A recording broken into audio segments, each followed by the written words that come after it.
Everyone, आप सभी का गोला क्लासेस में मैं स्वागत करती हूँ। तो AEE के लिए स्पेशल क्लास है और इकोनॉमी के टर्म्स की स्पेशल। आपको पता नहीं चलता GDP, GNP, personal income, private income, personal disposable, हर एक चीज को आपको एज सिंपल एज मैं आपको समझाऊंगी, तो बने रहे लास्ट तक, राइट। और ये टर्म्स जो हैं और भी हम आपके लिए लेके आएंगे। तो आज हम कुछ टर्म्स देखेंगे और फिलहाल और भी टर्म्स हम आपके लिए लेके आएंगे, ताकि आप इजीली, अगर इकोनॉमी बैकग्राउंड भी नहीं है तो भी आप अच्छे से अटेम्प्ट कर पाए एग्जाम में, राइट। तो AEE के लिए स्पेशल क्लास है, तो चैनल को सब्सक्राइब करेंगे, बेल आइकन दबा देंगे। चलिए देखते हैं इकोनॉमी टर्म्स को, समझते हैं बिल्कुल सिंपल लैंग्वेज में। तो सबसे पहले आता है GDP। अब समझ नहीं आता ये GDP क्या है मैम, क्या होता है इसमें ऐड। जो चीज मैं टर्म्स बताऊंगी, कुछ बुक पढ़ने की जरूरत नहीं, उसको अपने वर्ड्स पे लिखेंगे और उससे क्वेश्चन आएगा तो अपने कंसेप्ट को अप्लाई करेंगे। 100% एरर होने के कम चांसेस होंगे, आप कर सकते हैं क्रैक इजीली। और ये टर्म्स मैं इसीलिए लेके आई हूँ कि AEE में काफी क्वेश्चन जो है डेप्थ में पूछा गया है, राइट स्टूडेंट, डेप्थ में पूछा गया है, तो आप इजी नहीं ले सकते, इसीलिए स्पेशल क्लास है इकोनॉमी की। चलिए देखते हैं। फर्स्ट आपका है GDP। अब GDP में आपने देखना है फाइनल गुड्स एंड सर्विसेज। अब ये फाइनल क्यों होता है और फाइनल का मतलब क्या होता है? फाइनल गुड्स एंड सर्विसेज होना चाहिए। एक होता है इंटरमीडिएट गुड्स, एक होता है फाइनल गुड्स। फाइनल गुड्स क्या होता है? जो रेडी टू कंज्यूम है, right, ready to consume.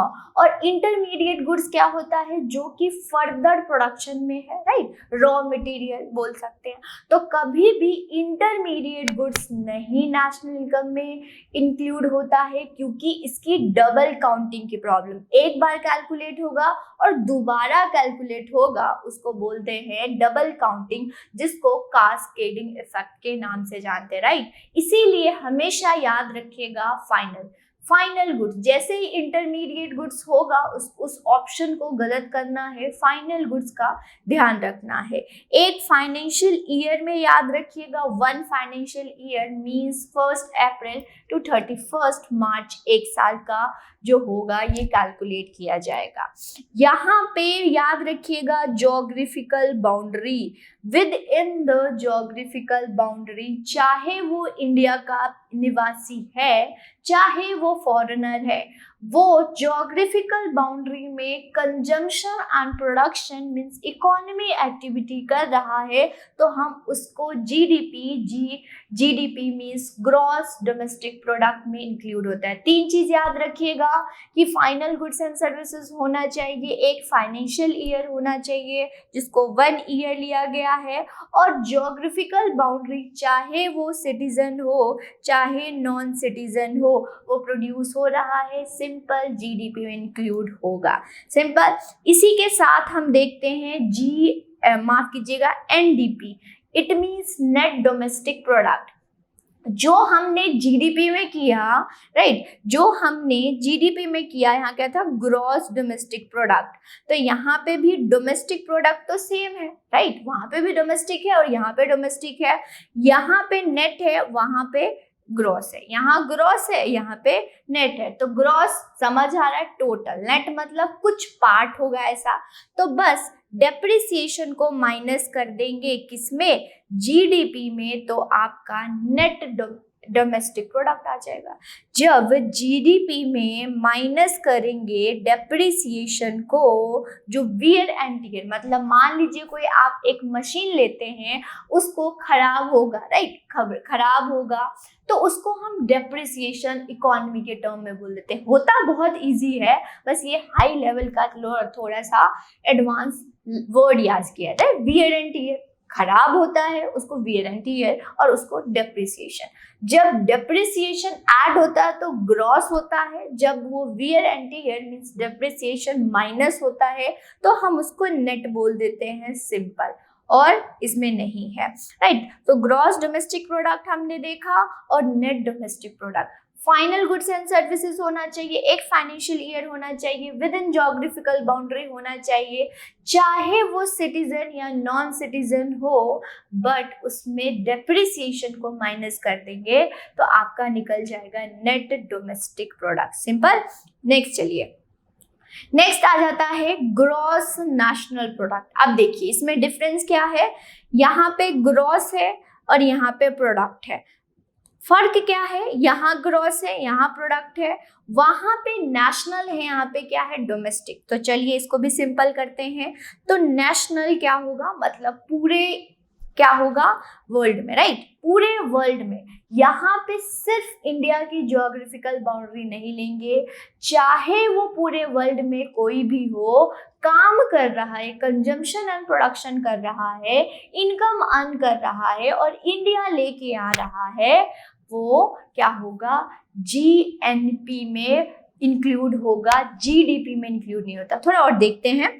Final goods and services, ये हमने देख लिया, कभी भी इंटरमीडिएट नहीं होगी, फाइनल गुड्स एंड सर्विसेज होगी। और यहाँ पे क्या होगा, 1 ईयर फाइनेंशियल ईयर होगा। एंड फिर यहाँ पे और क्या इंक्लूड होगा, net factor income from abroad. Income को आई से स्टार्ट होता है, लेकिन इकोनॉमी में उसको वर्ड दे देते हैं वाई, राइट, वाई याद रखते हैं। तो जो भी आपके कंट्री का निवासी है, मीन्स हम बोल सकते हैं सिटीजन होना चाहिए, चाहे वो वर्ल्ड में कहीं भी जाके पैसा लेके इंडिया में आ रहा है, तो वो जीएनपी में इंक्लूड होता है, राइट। तो फाइनल गुड्स एंड सर्विसेज, वहां पे क्या था, final goods and services same, वहां भी एक फाइनेंशियल ईयर, यहाँ भी एक फाइनेंशियल ईयर। वहां पे नेट जो बाहर आपका क्या है, बाहर जाके, ज्योग्राफिकल बाउंड्री नहीं है ना, बाहर जाके कमाता है, तो वो डोमेस्टिक में नहीं होगा, वो नेशनल में होगा। सिंपल है, क्या है, सिंपल है। वहां सिटीजन एंड नॉन सिटीजन दोनों था, लेकिन नेशनल में सिर्फ क्या होगा, सिटीजन होगा। क्या होगा, सिटीजन ऑफ द कंट्री होनी चाहिए, इंडिया का कंट्री। ज्योग्राफिकल बाउंड्री हम नेशनल में नहीं लेते, नाम से ही समझ आ रहा है, राइट। तो ये है, याद रखिएगा। डोमेस्टिक देख लिया।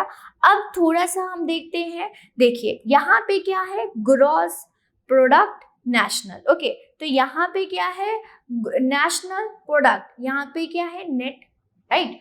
ग्रॉस में हम क्या करते थे, डेप्रिसिएशन को प्लस, नेट में डेप्रिसिएशन को माइनस। तो यहाँ पे क्या करना है, हमने जीएनपी में माइनस कर देना है डेप्रिसिएशन को, जो पूरे साल में जो है वियर एंड टियर होगा मशीनरी की, उसको माइनस कर देंगे, तो सिंपल नेट नेशनल प्रोडक्ट आ जाएगा। क्या आ जाएगा, net national product. Simple, GDP समझ लिया, जीएनपी, एनडीपी भी समझ लिया, जीएनपी समझ लिया, मतलब with in the geographical boundary होना चाहिए। माइनस कर देंगे आपको डोमेस्टिक में से, क्या, पूरे कंट्री का, इंडिया का पूरा हम इनकम लेंगे, लेकिन माइनस कर देंगे उसमें जीडीपी में माइनस, डेप्रिसिएशन कर देंगे, तो नेट डोमेस्टिक प्रोडक्ट आएगा। सिंपल है। और जीएनपी में क्या होना चाहिए, सिर्फ सिटीजन होना चाहिए, इंडिया का निवासी होना चाहिए, ज्योग्राफिकल बाउंड्रीज में नहीं लेंगे। और अगर इसी में माइनस कर देंगे हम डेप्रिसिएशन, तो आपका नेट नेशनल प्रोडक्ट, ओके। कुछ और चीज मैं आपको बताऊंगी, अगर आपको जीडीपी का फॉर्मूला पूछे, राइट, जीडीपी का फॉर्मूला पूछे, तो वो याद रखिएगा क्या होता है, कंजम्पशन, हाउस होल्ड कंजम्पशन करती हैं, फिर इन्वेस्टर जिसको आई से डिनोट करते हैं, फिर गवर्नमेंट, प्लस ब्रैकेट में एक्सपोर्ट माइनस इंपोर्ट। तो ये आपका जीडीपी का फॉर्मूला हो जाता है। जो कंजम्पशन कर रहे हैं, जो इन्वेस्टमेंट कर रहे हैं, जो गवर्नमेंट के द्वारा किया जा रहा है, जो हम बाहर से लेते हैं और देते हैं, मतलब एक्सपोर्ट करते हैं और इंपोर्ट करते हैं, तो हमें इंपोर्ट का तो लेना देना नहीं है, हम सिर्फ एक्सपोर्ट करेंगे, तो इसको नेट एक्सपोर्ट बोलते हैं। और ब्रैकेट याद रखिएगा, अगर ब्रैकेट नहीं होगा तो सबके साथ ऐड होगा, तो जिस ऑप्शन में ब्रैकेट होगा उसी ऑप्शन को करेक्ट करना, अदरवाइज नहीं करना है, ओके। ये है, यहाँ पे जो है जीडीपी लिख लीजिएगा, GDP at market price calculate होता है। और आपका नेशनल इनकम का फॉर्मूला है NNP, नेशनल इनकम कहीं भी दिख जाएगा, इट मीन्स वो net national product at factor price पे कैलकुलेट होता है। अब मार्केट प्राइस क्या होता है, फैक्टर प्राइस हम फिर करेंगे, राइट, सारे आपको टर्म्स बिल्कुल स्टेप्स पे करा दूंगी। तो यहाँ पे हमने जीडीपी देख लिया, हमने नेट डोमेस्टिक प्रोडक्ट देख लिया, ग्रॉस नेशनल प्रोडक्ट देख लिया, नेट नेशनल प्रोडक्ट देख लिया, सब देख लिया। अब आ जाता है gross value added. Gross value added क्या होता है, मतलब टोटल में अगर हम इंटरमीडिएट कंजम्पशन को माइनस कर दे तो आपको gross value added, gross value added में अगर आप टोटल वैल्यू एडेड करेंगे, टोटल वैल्यू एडेड को जो आ रहा है, मतलब इसमें आपका फाइनल भी है और इंटरमीडिएट, मतलब जो अभी फैक्ट्री गेट पे आ चुका है वो भी, और जो फैक्ट्री क्या है फर्दर प्रोडक्शन में है वो भी, दोनों क्या होगा, टोटल वैल्यू एडेड, यही होगा टोटल।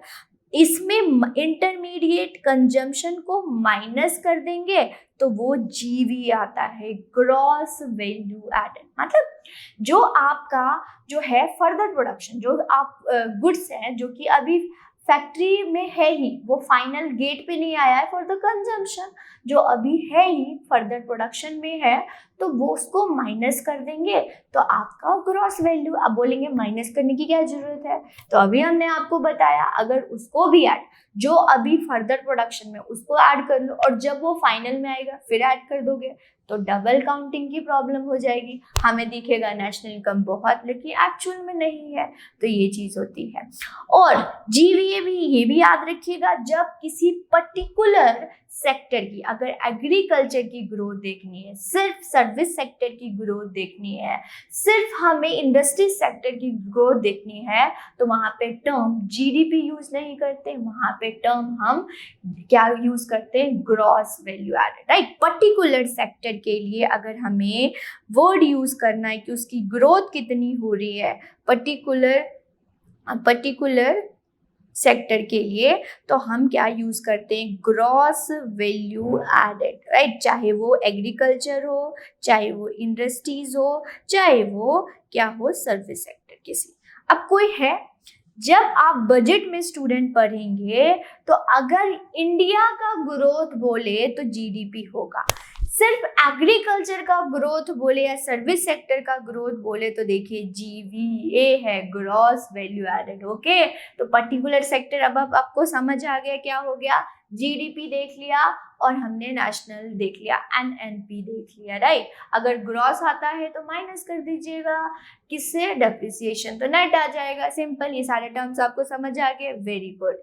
नेक्स्ट हम देखेंगे नॉमिनल जीडीपी और रियल जीडीपी, इसमें देखते हैं, राइट। नॉमिनल जीडीपी क्या होता है एंड रियल जीडीपी।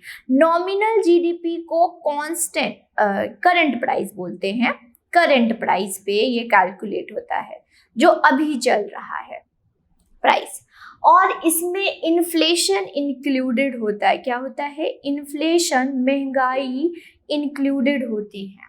और मैं आपको बताती हूँ कैसे। आप मान लो यहाँ पे आपकी क्वांटिटी कांस्टेंट रहती है और प्राइस इंक्रीज होता है, राइट। क्वांटिटी कांस्टेंट रहती है और प्राइस इंक्रीज होता है, और आपको लगता है कि इकोनॉमी की ग्रोथ हो रही है, लेकिन एक्चुअल में तो क्या हो रहा है, प्राइस। कोई एग्जांपल है, यस, देखो, मान लो मैं ले लेती हूँ यहाँ पे 1996 और यहाँ पे 2023 ले लेती हूँ।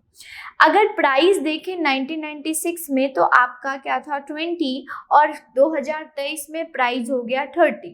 क्वांटिटी की बात करें तो यहाँ पे क्या है, प्राइस आपका अगर देखें क्वांटिटी देखें तो यहाँ पे 30 था और यहाँ पे भी 30 था। तो यहाँ पे अगर इनको P इंटू Q करते हैं तो आपका देखिए यहाँ पे क्या हो जाता है 6 यहाँ पे 60 हो गया और यहाँ पे 90 हो गया। तो आपको क्या लगेगा कि अगर 1996 से और 2023 से बात करें तो यहाँ पे क्या हो रहा है, आपका इंक्रीज हो रहा है, मतलब 60 से 90 जीडीपी हो गया, यही है। लेकिन क्या एक्चुअल में इंक्रीज हुआ है? क्योंकि क्वांटिटी तो हमारी कांस्टेंट है, 30 की 30, मतलब हमारी कंट्री में तो एक्टिविटीज हो ही नहीं रही है, सिर्फ महंगाई इंक्रीज हो रहा है, 20 से 30 हो गया। तो आप उसको बोलेंगे क्या वो रियल आपका ग्रोथ हुआ है? नो। तो 3 चीज याद रखिएगा। नॉमिनल जीडीपी क्या होता है, इसमें महंगाई इट मींस इन्फ्लेशन इंक्लूड होता है, राइट, इन्फ्लेशन इंक्लूड होता है। और इसमें आपका क्या होता है, ये करंट प्राइस पे कैलकुलेट होता है, करंट प्राइस में, यही आपसे पूछेंगे। और ये रियल ग्रोथ नहीं बताता। तो रियल ग्रोथ के लिए क्या है, तो रियल जीडीपी, नाम से ही समझ आ रहा है, रियल मीन्स रियल जीडीपी। अब इसके समझते हैं। इसमें इन्फ्लेशन एक्सक्लूडेड होता है, इन्फ्लेशन नहीं, प्राइस आपकी कांस्टेंट रहेगी, राइट, बढ़ भी सकती है, लेकिन क्वांटिटी इंक्रीज, मेनली वहां क्वांटिटी कांस्टेंट था और हमें लगता था कि आपकी जीडीपी इंक्रीज हो रही है, लेकिन यहाँ क्वांटिटी इंक्रीज होगी और इन्फ्लेशन एक्सक्लूडेड। इसको कांस्टेंट प्राइस और इसको कांस्टेंट प्राइस और बेसिक प्राइस बोलते हैं, base price, okay, base price पे कैलकुलेट होता है, कांस्टेंट प्राइस पे लिया जाता है। तो रियल जीडीपी यही पूछ सकते, कांस्टेंट पे है, बेस पे, ये एक बेस ईयर लिया जाता है, मतलब कि कभी तो कहीं से कंपैरिजन करेंगे ना, आपका मार्क्स भी आता होगा तो कहीं से तो कंपैरिजन करेंगे कि यहाँ पे इतने मार्क्स थे, अब इतने मार्क्स हैं, इट मीन्स आपने कंपैरिजन किया। तो इसको कैलकुलेट करने के लिए बेस ईयर जो कि चेंज होता है, और फिलहाल हमारी कंट्री में 11-12 बेस ईयर, 11-12 से अब के ईयर से कंपैरिजन करता है कि कितना हमने ग्रोथ किया है। बट यहाँ पे प्राइस कांस्टेंट रहता है या इंक्रीज होगा, लेकिन यहाँ क्वांटिटी इंक्रीज होती है, राइट, कंजम्पशन प्रोडक्शन। तो अगर वो आप बोलेंगे कि जो ये था, ये क्या होता है, 7%, आप सुनते होंगे न्यूज़पेपर, 7% से ग्रोथ कर रहे हैं, 8% से ग्रोथ कर रहे हैं, तो वो क्या है, तो वो आपका constant price means real GDP होता है, ओके, रियल जीडीपी, समझ गए, ये इस प्रकार से। नेक्स्ट हम देखेंगे पर कैपिटा, और यही आपके क्या था एग्जाम में क्वेश्चन कि पर कैपिटा का क्या होता है। अब जीडीपी में स्टूडेंट ग्रॉस डोमेस्टिक प्रोडक्ट में क्या होता है, यहाँ पे क्या होती है, अगर किसी की इनकम इंक्रीज हो रही है और किसी की नहीं भी इंक्रीज हो रही, तो आपको ओवरऑल इंक्रीज दिखेगा नेशनल इनकम में। मान लीजिए कोई पर्सन है वो ज्यादा कमा रहा है और कोई पर्सन है वो कम कमा रहा है, लेकिन ओवरऑल हमें लगेगा कि इंडिया की जीडीपी इंक्रीज हो रही है, मतलब कि सारी कंट्री में रहने वाले लोग इंक्रीज हो रही होगी, लेकिन जीडीपी आपको एक्चुअल कितनी है, किस पर्सन की ग्रोथ वो नहीं बताता। फिर वो कौन बताता है, पर कैपिटा, ये प्रति आय बढ़ाता है, मतलब कि एक इंडिविजुअल की इनकम कितनी है, एक पर्सन की इनकम कितनी है, ये पर कैपिटा इनकम बताता है, प्रति व्यक्ति आय बताता है, आपकी इनकम क्या है, और इससे रियल क्या पता चलती है, किसी भी कंट्री की ग्रोथ, ओके। तो फिफ्थ लार्जेस्ट इकोनॉमी हम नॉमिनल जीडीपी में है, पर कैपिटा में अभी हम बहुत पीछे हैं, याद रखिएगा, ओके, पर कैपिटा इनकम में हम बहुत पीछे हैं। तो इसका फॉर्मूला आपके एग्जाम में पूछा गया था, पर कैपिटा इनकम होता है national income upon total population. Total population में से एक पर्सन की इनकम कितनी है, ये आपको क्या बताता है, पर कैपिटा।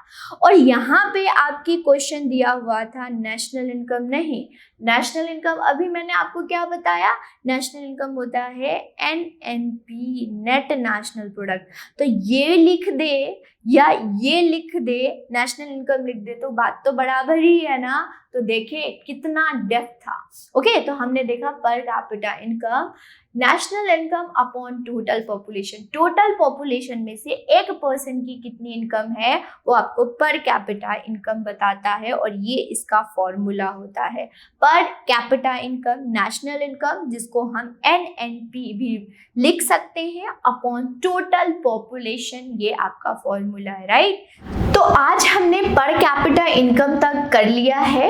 इसके आगे और भी जो इकोनॉमी के टर्म्स है आपको गोरिल्ला क्लासेस पे मेरे द्वारा पढ़ाया जाएगा, तो बने रहे गोरिल्ला क्लासेस के साथ।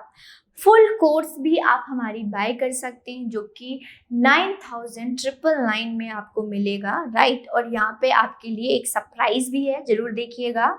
ये अगर आप अभी अभी ज्वाइन करते हैं तो आपको 50% का डिस्काउंट मिलेगा। स्टूडेंट टेस्ट सीरीज मिलेगा 999 में आपको। ये सारे लेक्चर बिल्कुल सिंपल और आपकी एग्जाम ओरिएंटेड बताया जाएगा। सारे सब्जेक्ट A to Z पढ़ाया जाएगा, राइट। अगर अभी अभी ज्वाइन करते लॉग इन करते हैं तो आपको 50% का डिस्काउंट मिलेगा, जो कि बहुत इंपॉर्टेंट है, राइट। और यहाँ पे क्या है, आपका बैकग्राउंड नहीं है फिर भी आप इजीली कर सकते हैं। अभी लेने के लिए जल्दी से प्ले स्टोर पे जाइएगा, ऐप को डाउनलोड करिएगा। इस प्रकार से लोगो आएगा, आप करेंगे, उसके बाद आप क्या कर सकते हैं, एक्सेस कर सकते हैं कोर्सेज को बिल्कुल सिंपल लैंग्वेज में। वही पढ़ाया गया है जो आपका आएगा। उसकी ये हमारे कुछ रिजल्ट्स हैं जो कि आप स्क्रीन पे देख सकते हैं, जो कि गोरिल्ला क्लासेस ने अचीव किया है। महक स्वामी हो गए। टेलीग्राम अभी के अभी ज्वाइन करें, जो भी इंफॉर्मेशन होता है क्लासेस के रिगार्डिंग आपको यहीं पे मिलता है। टेलीग्राम चैनल का लिंक इस प्रकार से है। कोई भी डाउट होता है इस नंबर पे आप कांटेक्ट कर सकते हैं। आज के लिए इतना ही, लेकिन ये सफ़र जारी रहेगा, बने रहे हमारे साथ। हम इकोनॉमी टर्म्स को अच्छे से टर्म्स को समझेंगे और ये सेशन आपके लिए स्पेशली डिज़ाइन किया गया है। तो चैनल को सब्सक्राइब करेंगे, बेल आइकन दबा देंगे। Thank you.